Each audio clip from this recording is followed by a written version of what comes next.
couple of issues that we would want to raise at the outset. Um, the reason we are going everywhere in the country and holding events is because universities have come under a massive attack under this present central government led by Narendra Modi. Jawaharlal Nehru University was not the first case that happened. In IIT Madras, we know how the Ambedkar Periyar Study Circle was banned. Then the attack went to FTII, Film Technology Institute of Pune, where students have been facing a lot of repression, but they've also been bravely fighting against this government's interference into educational institutions. This government has not spared any educational institution.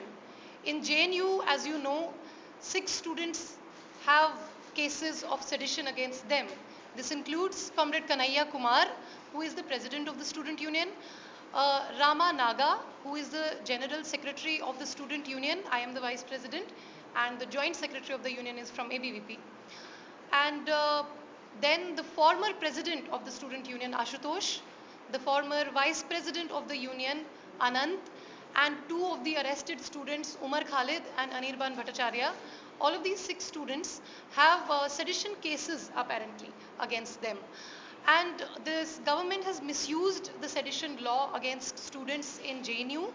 Further, in Hyderabad Central University, we have seen how the attack started much earlier.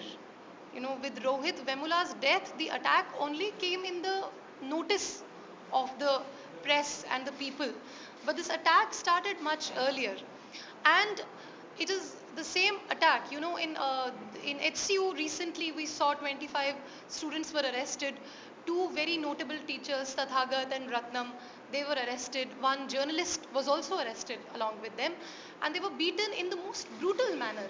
You all must have seen the case of Uday Bhanu, who was a Dalit student who was just cooking because the university had closed down the mess and everything, and he was just cooking.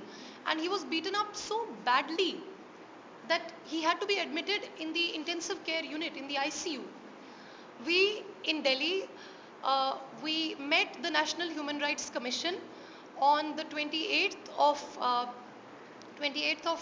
March 2016 and gave the video testimonies of all of these students to the National Human Rights Commission. We hope and expect the NHRC to take very strict action in this regard.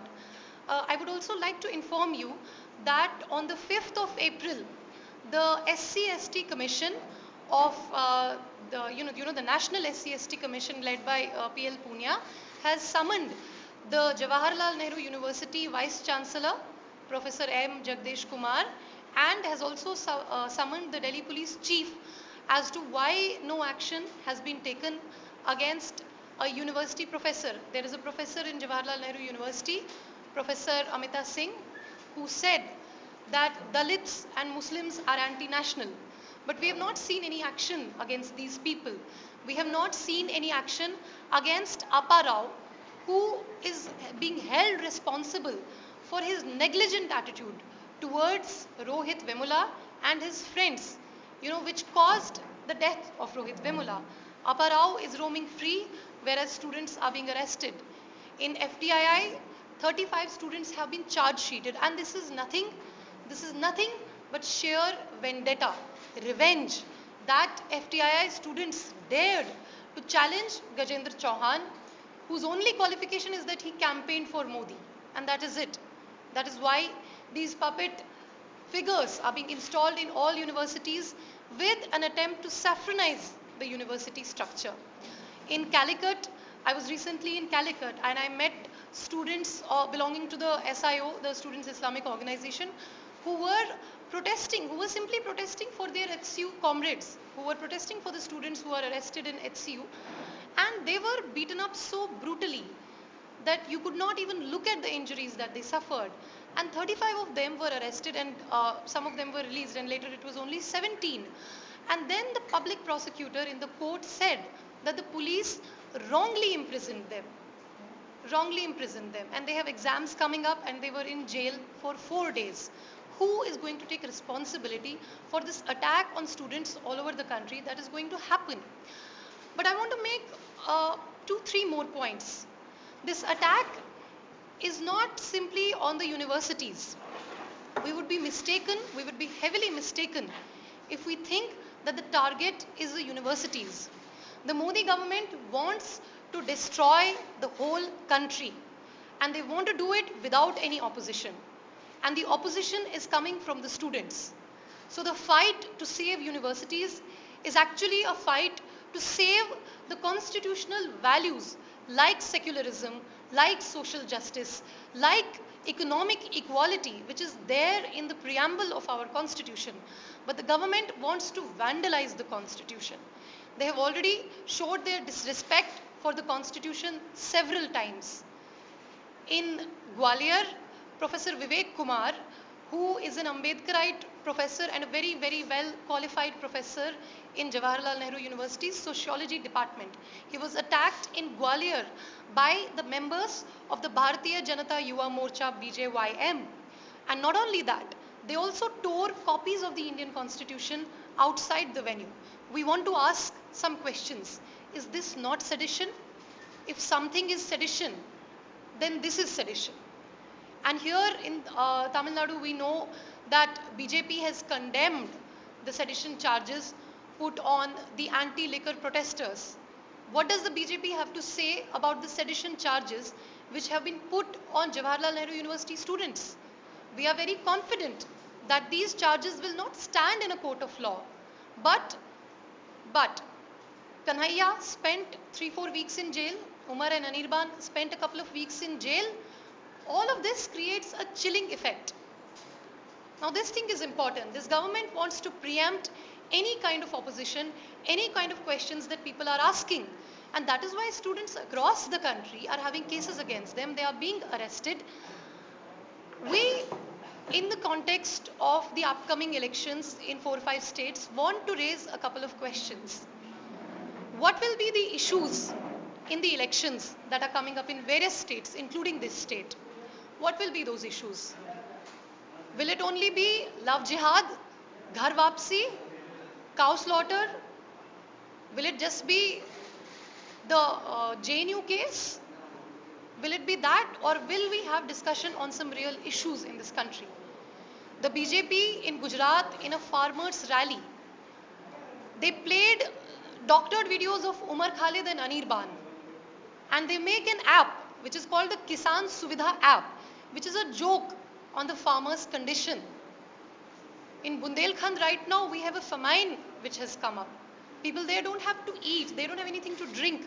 And we are making a Kisan Suvidha app and showing the farmers in Gujarat videos of JNU students. Is there not going to be any real issue of economic equality, of employment, of education, of agriculture, of development raised in this country? Why is the government, by raising all of these issues prior to the elections, why is the government trying to divert attention from the real issues that face the country? In the specific context of Tamil Nadu, we know that the BJP is not very strong here, but they are trying. They are trying to whip up communal frenzy. They are trying to whip up sentiments in the name of nationalism and whatever, and they are trying to divide people. We appeal to the people of Tamil Nadu to stay united and vote for issues, not vote on the basis. I'm sure that the BJP will use the JNU issue, the HCU issue in the elections here. And we are here to answer your questions. We are here to tell them that don't communalize, don't divide people on these issues. If there are issues that are going to be raised in the Tamil Nadu election, what should be these issues? These issues should be the flood relief. Has everyone been rehabilitated properly? Do we have a comprehensive update? What about the so-called honor killings, as we call them back in North India? What about these honor killings? What about the cases of Shankar and Ilasavaran and Gokul? These things are on the rise. And this is not accidental. It is not by accident that honor killings are somehow rising in Tamil Nadu. This is a result of that same politics of love jihad that BJP does, that RSS does. This is exactly the thing they do with intercaste couples. This is exactly the thing they do with interfaith couples. We specifically demand that there should be a legislation to protect intercaste couples, interfaith couples. People should have the freedom to choose their partners. People should have the freedom to choose what they will wear, what they will eat. The BJP will not dictate this. And we specifically demand that a Rohit Act, a legislation named after Rohit Vemula, should be uh, enacted.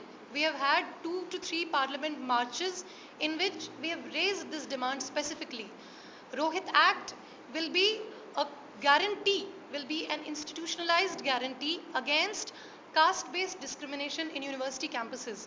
We have seen the case of Madras University as well, where some students actually tried or at least thought of committing suicide because they were pushed to suicide, and it was only after that that their suspension was revoked, etc. But many of these things are happening. We saw how in the medical college 3 girls committed suicide, and this is happening across the country, and there are so many cases that we don't know about. There are some cases that get highlighted through the media, but there are many cases that we don't know about. There should be a specific legislation, and if the central government will not do it, because we know that the central government will not do it, we have raised the demand, we have gone to the parliament, we have marched to the parliament, but if the central government cannot do this, can we have a legislation at the state level which specifically recognizes these forms of institutional discrimination against SC/ST students, which are not there in any legislation or any act so far, and also mechanisms to address them. We want to raise all these issues, and we want to have a student youth agenda in these elections. Will the students' issues, will the youth issues be raised in these elections or not? This is what we want to appeal to the people of Tamil Nadu, and I think that I should conclude here. The comrades from Chennai are here. I think they can also speak about the issues here in more depth, and if you have any questions, you can ask us. Thank you. If you conducted previously this kind of conferences in anywhere, if you conducted already? Yes. Uh, Quite a few places. Personally, I had press conferences in Delhi. We have been having anyway. In Press conference. then, This kind of, you are announcing a conference right now. you mean the events to talk about JNU? Yes. So these ISA has a campaign. Every year we do a campaign from the 23rd of April to the from the 23rd of March to the till the 14th of April. And this year, it's specifically, remembering our martyrs, Bhagat Singh and Comrade Chandrasekhar, etc. And this year, we have named the campaign as Utho Mere Desh, which translates to Rise Up My Nation, on the way of Bhagat Singh and Ambedkar. That is the name of the campaign. And so far, we have had meetings in Patna, Ranchi, various parts of Kerala. Madurai, we have already had one meeting, and it was on the 25th. Now we are having in Chennai, and we have had in Chandigarh. Um, if I recall more, I'll tell you. But we've already had it many places. But you, Yeah. the elections are already not the call in Tamil Nadu. Yes. If you want to start a process of reaching the public regarding the issue, you want to like to. I think that the comrades from Tamil Nadu should answer that in more depth, because I think they would have more knowledge about that. Since you happen to give a recap of the student violence in the campus, I was just wondering, this is all, looks like a mob mentality is being investing the campuses. Is there no place for you guys to have dialogues and discussions with the administration and management? Why resort to violence? Violence where? What are you specifically referring to? I mean, I've been speaking to students, but I want to ask them why you all have to always engage in scrutiny and raise that the administration is turning their ears to them, and that is the reason. University is supposed to be a place where dialogues and discussions are encouraged. No, sure, but the only violence that is. Last time, will you approach your administration with the issue? Two things. First, you talked about violence. I am not sure what you're specifically referring to, but the only incidents of violence on JNU campus or on HCU campus were where the ABVP stood in the way of protesting people and physically confronted protesters, otherwise who were peacefully protesting. And there needs to be an inquiry into that because the role of ABVP, I'm sorry? Even that protest, can't we No, we always have peaceful protests, we always have delegations. Now sloganeering, I don't know which sloganeering you are referring to, but we always have sloganeering in favor of social justice, sloganeering in favor of gender justice. And I think democratically we have that right of raising slogans. And I think that we have excellent models of peacefully conducting student politics in JNU campus. We have led so many struggles where we have gone on. say when you approach your management or administration with an issue, what is their initial response? On what issue? You have to be a little more specific. Like, caste discrimination. Huh. For example, the Madras University issue was about marks. Huh. Like that, you could pick anything. Huh. What is the response from there? See. Here's the thing. I don't know how familiar you are with JNU politics, but in JNU, we have, I will specifically talk about JNU because I'm from there. And we have done from everything, from peaceful sit-ins outside the administration building to court cases. We have done everything except violence. The only violence that happens on campuses is by ABVP. Let's be very clear about that. And anywhere, wherever there is a confrontation, it is quoted specifically by the ABVP members because they know that their government is in power and no one is going to touch them. Now, if you see what are the modes of protest that we have in JNU. For example, we will assemble, we will have a protest, and then a delegation will go inside. We will talk to the administration, and we have defeated very hostile administrations just by the sheer logic, sheer power of our ideas. In JNU campus, we specifically have an issue of viva voce. So for example, at the MPhil level, when you give your entrance, there is a viva for 30 marks. And in that, a lot of discrimination happens. And ISA has collected 4 years of data through RTI and demonstrated how there is specifically discrimination against SC/ST students in the viva. And some people are given 28 marks and some people are given 0 to 2 marks. And so we have been asking for the past 4 years for the reduction in viva voce marks in JNU campus. That case is still going on in the High Court, in the Delhi High Court. But through the Academic Council, the administration has so far not relented because they want to keep this power with themselves. Who they want to take in and who they don't want to take in.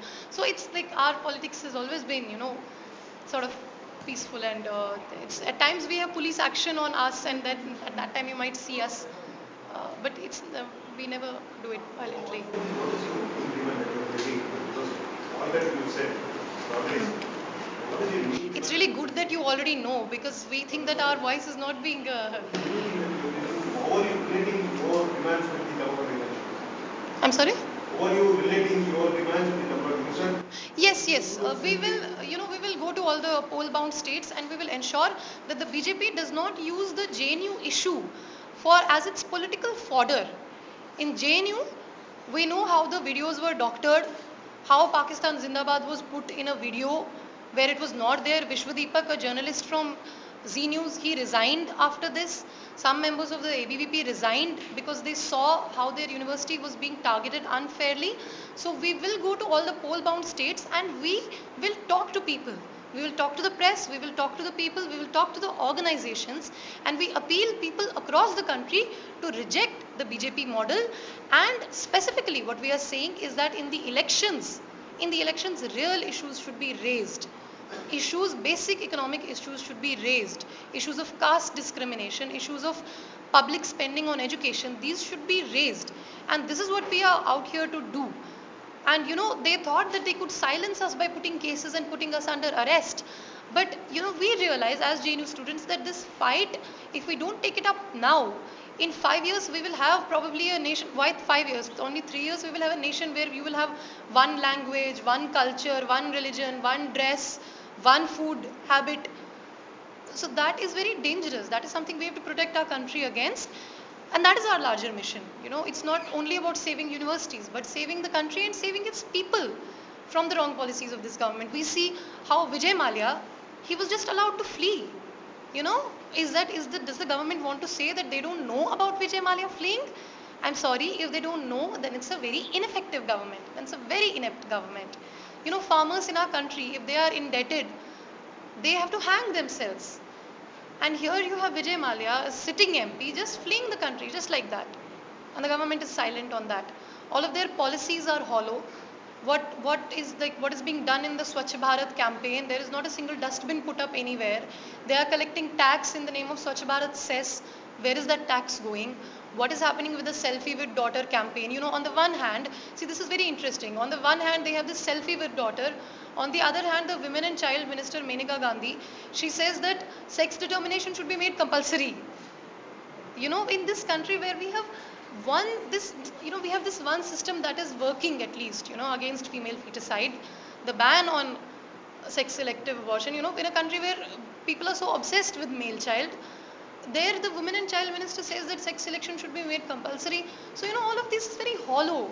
They say development, but they cut the fellowship fund. You know that Occupy UGC was going on. For 3 months we were camping outside the UGC and we were raising the demand of fellowship. We want the demand for fellowships, the demand for extension of fellowships to state universities. Why is that not an election issue? Why is the granite scam not an election issue? All of these should be election issues. There have been cases filed against journalists by the ruling party for, you know, for exposing, for reporting against the government. That should be an election issue. The people's issues need to be highlighted, and, you know, not these fancy schemes which are like air bubbles, which are like water bubbles which are shiny on the outside, but if you prick them a little, they will just burst. That is what BJP is all about. Even though nowadays social media is very active, so any I think most in Delhi, it's reflected in Chennai. So social media is very active. Yeah. Still there is a digital divide when compared to Delhi and Tamil Nadu issues. So you are having it here and looking after every issues like honor killing, like that, going to like future.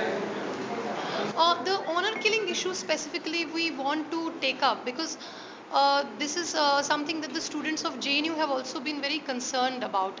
I mean, thanks to the journalists, we at least know about these issues there. Otherwise, the thing with social media is that, you know, usually it's only in circles, but really need mainstream coverage of these issues. You know, social media can only do so much, but this is something, yeah, that should be raised at the Tamil Nadu election as well, and this should be raised at the central level as well. This is something that we are planning to raise. What's happening in Delhi, same happening in Chennai, Ambedkar, same scammer. So like that issue you are concentrating more like that. I did not understand your question actually. Could you please? The thing is, you told that it's honor killing is different issue like that. No, I did not say that. Honor killing is a different issue. No, I said that I don't know what you call it in the south, but back in the north we call it honor killing. But maybe here you have a different term. I think that's what I might have said. Yeah. Same thing. No, what I'm really saying is that this is not accidental that honor killings are rising in Tamil Nadu. This is part of the RSS design. The way they have this whole thing about love jihad, you know, who should marry whom. That is the Sangh affiliated organizations everywhere. They are putting these sanctions. They are, you know, if not the RSS directly, their sister organizations everywhere. They are, you know, putting restrictions on the entry of Dalits to temples, on, you know, what they can. In some places where, sorry, could I just request some silence? Thank you. In some places where Dalit men are just riding the bikes, they are killed simply for that. You know, so there are these groups which want to divide the society on these lines. So that is something we need to be really aware about, because these are used in elections. That, you know, our daughters are being taken away. That sort of communal thinking. It's not confined only to RSS, right? Even other religions are interesting. Are you going to have a check on all? Yes. Our constitution is a very progressive constitution. It allows for marriage between different communities. We have the Special Marriage Act. It allows for marriage between different castes. Concentrate on other religions also. Definitely, whoever is indulging in these sorts of things, whoever is indulging. Have any plan to let any campaigns in the first state election? I think that the campaigns I would let Comrade Bharti answer.